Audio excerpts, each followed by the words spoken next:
Sebagaimana istilahnya kan artinya baper bawa perasaan, artinya pakai rasa gitu ya. Dan memang kalau kita baca di Al-Quran itu teman-teman, perasaan kita juga bisa jadi ibadah, bisa juga jadi dosa. Artinya Islam itu mengajarkan kita untuk melibatkan perasaan untuk beramal soleh, bukan cuma fisik.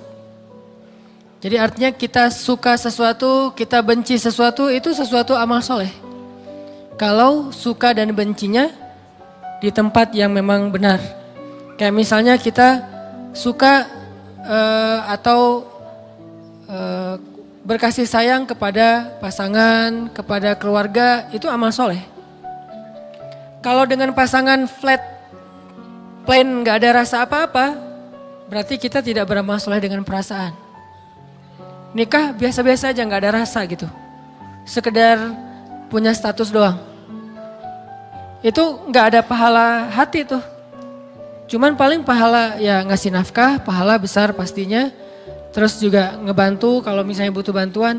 Tapi di hatinya tuh gak dapat pahala. Padahal ada pahala yang gak butuh tenaga.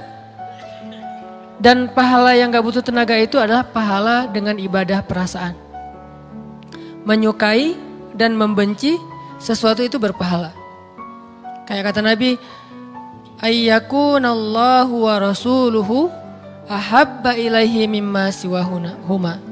Ketika Allah dan Rasul lebih disukai, lebih dicintai daripada apapun juga. Kan berarti perasaan nih. Ternyata perasaan kita juga bisa beribadah. Jadi baper ke Allahnya, baper ke Rasulnya. Bukan sekedar status Nabi Muhammad adalah Nabi. Bukan, kita ada rasa ke Rasulullah. Rasa rindu ke Rasulullah itu berpahala. Rasa cinta ke Rasulullah itu berpahala. Rasa takjub, kagum, respek, kasihan kepada Rasulullah itu semuanya berpahala. Terus yang kedua, ayyuhibbal mar'a la yuhibbuhu illa lillah. Dia mencintai seseorang karena Allah. Berarti kan perasaan juga tuh. Mencintai ulama. Jadi kalau kita sama ulama itu dengki, sama ulama itu kayak iri, sama ulama itu kayak males banget. Jadi kesannya seolah-olah ulama itu apa gitu ya. Nggak ngeidolain ulama seperti kita ngeidolain mungkin seleb siapa misalnya. Ini berarti kita nggak beribadah dengan perasaan kita. Allah ngasih perasaan itu nggak sia-sia, bukan sekedar untuk ngerasa buat diri kita doang. Allah kasih mata bisa jadi pahala. Allah kasih telinga bisa jadi pahala. Allah kasih lisan bisa jadi pahala. Allah kasih tangan bisa jadi pahala. Termasuk Allah kasih hati dan perasaan bisa jadi pahala dan ibadah. Gimana beribadah dengan perasaan dan hati? Yaitu mencintai ulama salah satunya. Bukan sekedar tahu ulama, bukan sekedar dengerin ulama, tapi sampai ke tingkat cinta ke ulama. Bukan cuma pahala tuh, cinta itulah yang akan jadi alasan nanti di akhirat ulama itu akan nolongin kita. Kan saya sering nyebutin kisahnya. Ulama itu salah satu yang akan dapat izin dari Allah nolongin, kalau bahasa agamanya syafaat, bisa nolongin orang-orang yang saling mencintai karena Allah nanti di akhirat. Makanya kemarin pas saya silaturahim dengan guru-guru saya di Aceh, jadi misi saya pulang kemarin ke Aceh itu kalau bahasa Acehnya sawu gampung, artinya silaturahim dengan keluarga, dengan guru-guru. Saya datang, yang pertama saya lakukan apa? Saya cium tangan guru-guru saya, terus saya bilang beri saya nasihat. Udah gitu yang ketiga apa? Jangan lupa saya nanti ya di akhirat kalau guru-guru masuk surga duluan. Saya request dari sekarang, saya tag tuh. Janji? Ya janji. Pastinya awalnya gak akan gitu kan. Enggak lah Ustaz Hana segala macam basa-basi yang mungkin bukan basa-basi, mungkin mereka gak hargai. Tapi menurut saya tetap aja mereka lebih soleh dari saya.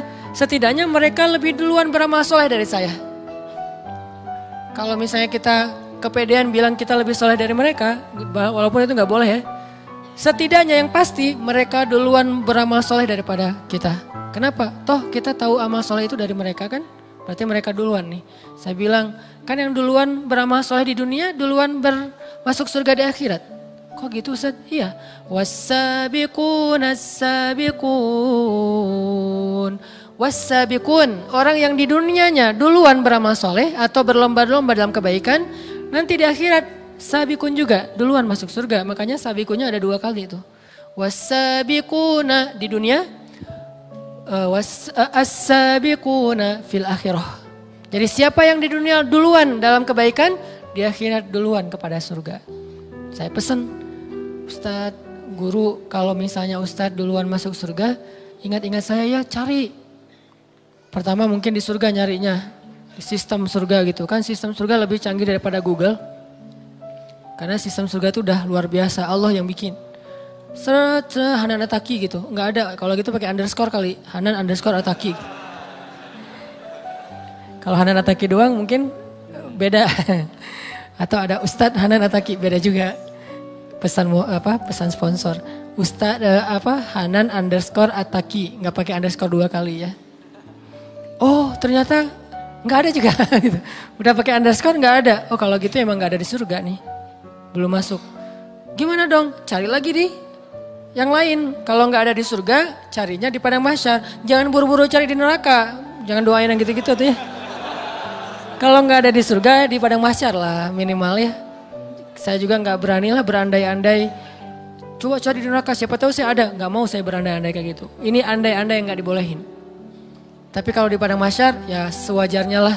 Semua kita pasti kan melintasi padang mahsyar kan. Tapi kalau neraka kan nggak semuanya. Dan kita berharap semua kita di sini nggak ada satupun yang ngerasain, jangankan api, asap neraka jangan ngerasain. Jadi nggak perlu berandai-andai. Bilang aja kalau nggak ada di surga cari di padang mahsyar. Nanti tanya ke malaikat-malaikat yang bertugas di padang mahsyar. Kan banyak banget malaikat PIC padang mahsyar tuh. Cie. Oh ternyata ada tuh lagi di sidang. Masalah apa? Masalah dulu dia suka ngejailin orang misalnya. Dulu pernah manjat pohon di kebun orang waktu dia masih kecil. Atau mungkin dia pernah nyakitin hati dia. Terus dihisap gitu kan ya. Jadi intinya mah mencintai ulama itu pahala tuh. Itu baper, melibatkan perasaan yang diridhoi Allah. Jadi jangan berpikir bahwa Islam itu cuma zahir doang. Penampilan, pakaian, jenggot, terus jidat, itu semuanya baik. Dan saya respect banget sama orang kayak gitu. Cuman bukan itu doang, ada batin. Zahir batin itu sama pentingnya. Bahkan kadang ada yang masuk surga lewat batin yang zahirnya belum beramal soleh.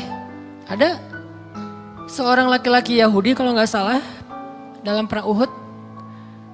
Pas terjadi perang, pas dia masuk Islam. Jadi hari kejadian perang tuh dia datang ke Nabi syahadat, udah selesai syahadat langsung ngebelain Nabi tuh. Jadi pelindung Nabi dalam perang Uhud dan meninggal hari itu juga. Belum pernah sholat 5 waktu.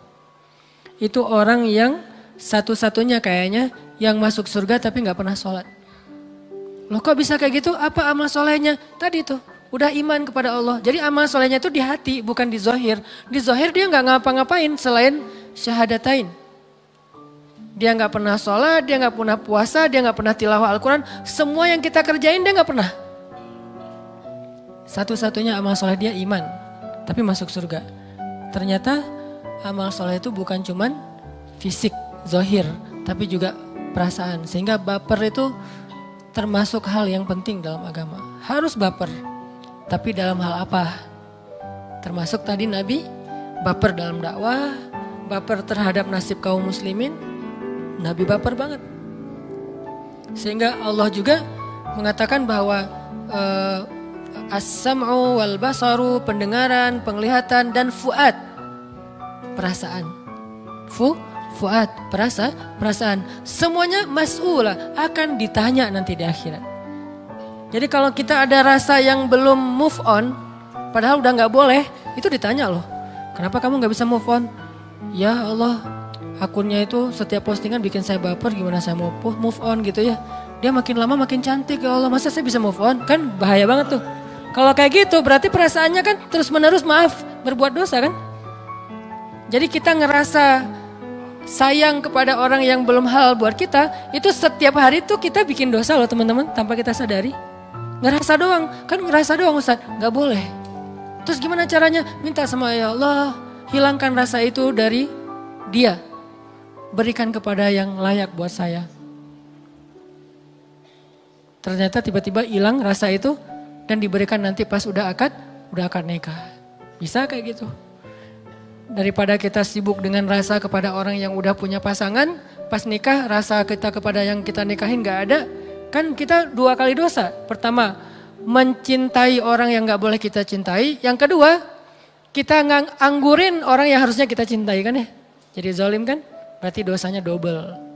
Ternyata perasaan juga ditanya teman-teman, fuad namanya. Fuad itu artinya rasa, hati atau jantung. Pokoknya rasa lah di dalam diri kita. Oh berarti baper itu emang boleh dalam Islam. Tapi buat apa? Makin kita kasih sayang kepada orang yang layak kita sayangi, makin kita cinta kepada orang yang layak kita cintai, makin besar pahala kita. Mencintai Rasulullah itu pahalanya gede banget. Mencintai pewaris Nabi yaitu ulama, pahalanya gede banget.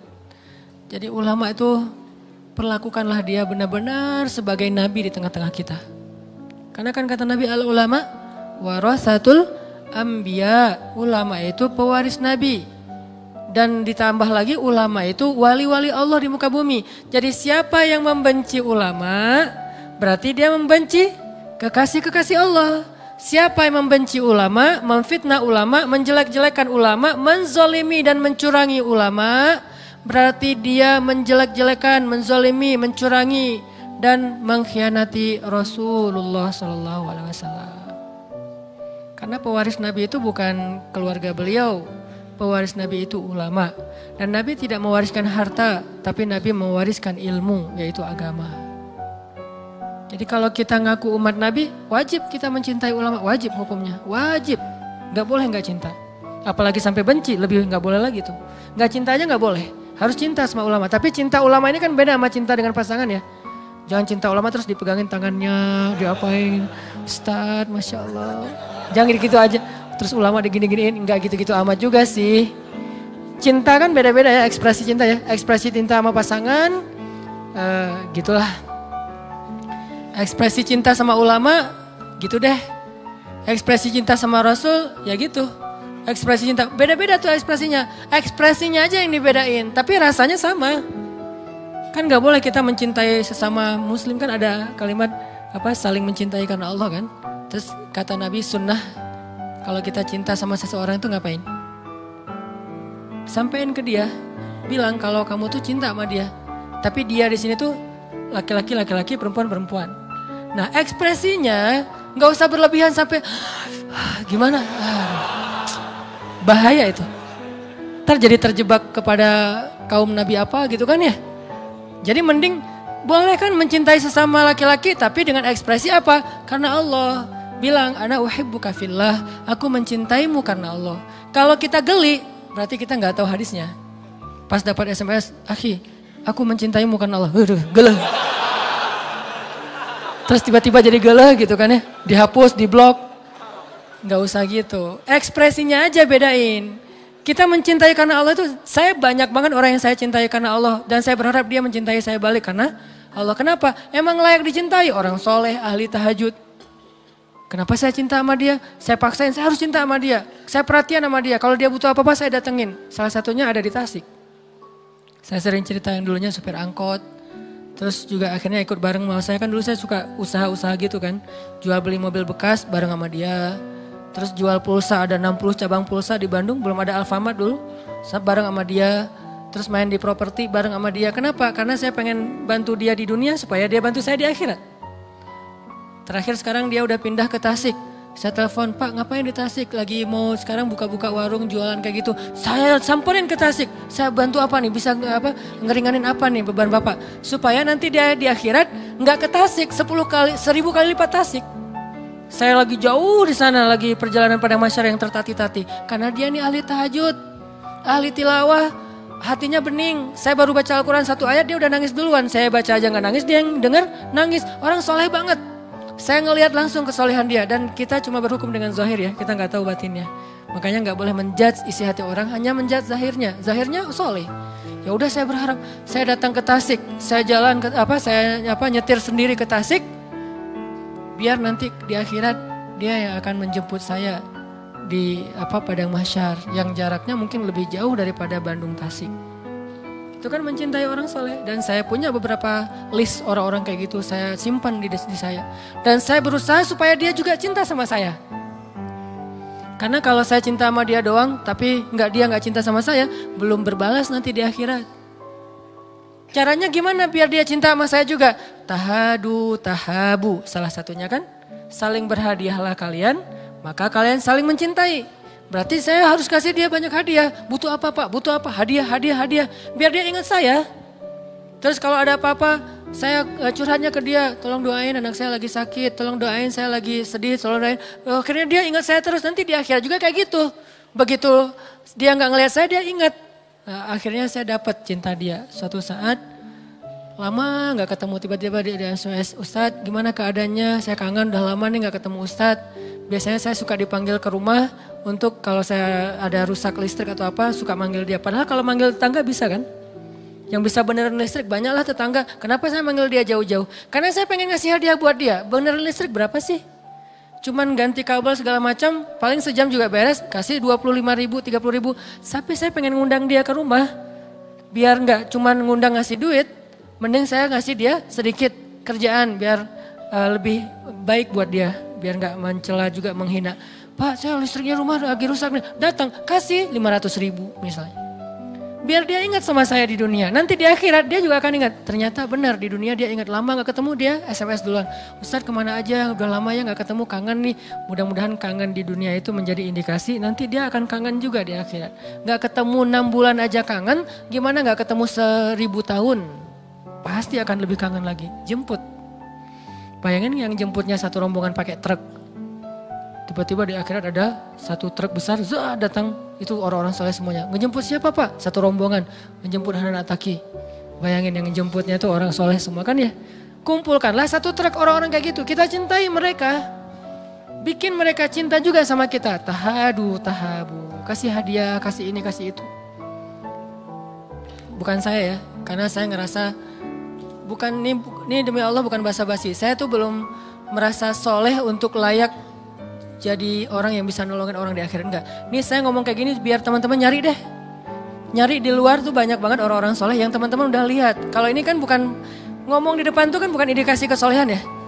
Cuman ada sedikit sesuatu yang bisa di-share ya, share. Belum tentu juga saya paling soleh. Tapi kalau teman-teman lihat ada yang emang udah istiqomah, sholat 5 waktu dijaga. Bukan hanya ibadah ya, akhlaknya juga baik ke orang lain, care, ngalah, sabar, maafin. Ada orang kayak gitu, kejar tuh orang. Nanti dia akan kejar kita nanti di akhirat. Cari tuh orang, nanti dia akan cari kita di akhirat. Ini kan ngelibatin perasaan, ibadah-ibadah hati nih. Baper nih. Makanya teman-teman, baper-baper kayak gini yang kita perlu bangun di dalam diri kita. Memang harus melibatkan perasaan. Gak boleh sekedar basa-basi simpatiknya. Dan gak usah khawatir dengan anggapan orang lain. Yang penting satu aja, jangan ganggu orang. Jangan menghina orang, jangan mencela orang, jangan menjudge orang lain. Kalau kita nggak pernah ganggu orang lain, terus kita respect pada seseorang, kita simpati pada seseorang, itu wajar banget.